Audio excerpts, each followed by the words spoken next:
शिक्षक सेनेची ठाणे जिल्हा कार्यकारिणी गठीत। सेना भवनात प्रांताध्यक्ष ज.म. अभ्यंकर यांच्या हस्ते नियुक्तीपत्रे प्रदान। प्रमोद पाटोळेंचे शिलेदार शैक्षणिक समस्या सोडवणार। महाराष्ट्र राज्य शिक्षक सेनेचे प्रांताध्यक्ष तथा शिक्षक आमदार ज.म. अभ्यंकर यांच्या उपस्थितीत ठाणे जिल्हा प्राथमिक विभागाची कार्यकारिणी नव्याने गठीत करण्यात आली। खरं तर शिक्षक सेनेचा उदय झाल्यावर पहिली जोरदार सुरुवात शहापूर तालुक्यातूनच झाली होती आणि याच शहापूर तालुक्यातील शैक्षणिक समस्यांची जाण असणारे आणि त्या सोडविण्यासाठी सातत्याने प्रयत्नशील असणारे अभ्यासू शिक्षक प्रमोद पाटोळे यांची ठाणे जिल्हा अध्यक्षपदी निवड करण्यात आली। यावेळी सेना भवनात उपस्थित असणाऱ्या काही शिक्षकांना आमदार ज.म. अभ्यंकर यांच्या हस्ते नियुक्तीपत्रे देण्यात आली।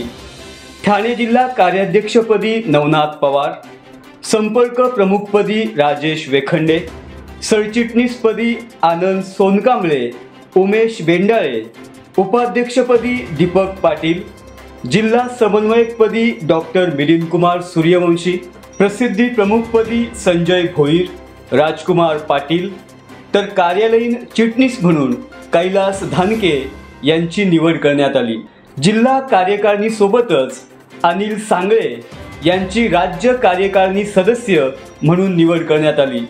शहापूर तालुका अध्यक्षपदी विश्वास पलटोले आणि अंबरनाथ तालुका अध्यक्षपदी गणेश जाधव यांनाही नियुक्तीपत्रे देण्यात आली। नवनियुक्त ठाणे जिल्हाध्यक्ष प्रमोद पाटोळे यांनी विचारवदलशी बोलताना शिक्षकांच्या समस्या सोडविण्यात आणि शिक्षणाचा दर्जा उंचावण्यात कटिबद्ध असल्याचं सांगितलं।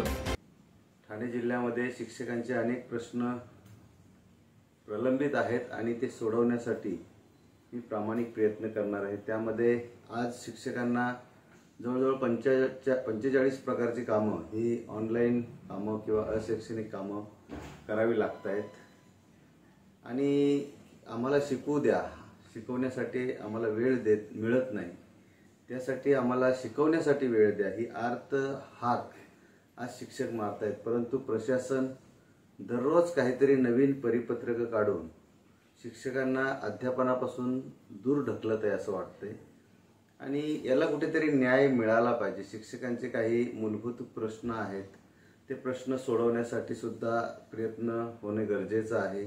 जसे की चट्टोपाध्याय आहे, निवड श्रेणी आहे, 10-20-30 ही जी आश्वासित प्रगती योजना आहे, या माध्यमातून शिक्षकांच्या ज्या लाभाच्या योजना आहेत, ह्या लाभाच्या योजना प्रशासन अजून मार्गी लावत नाही।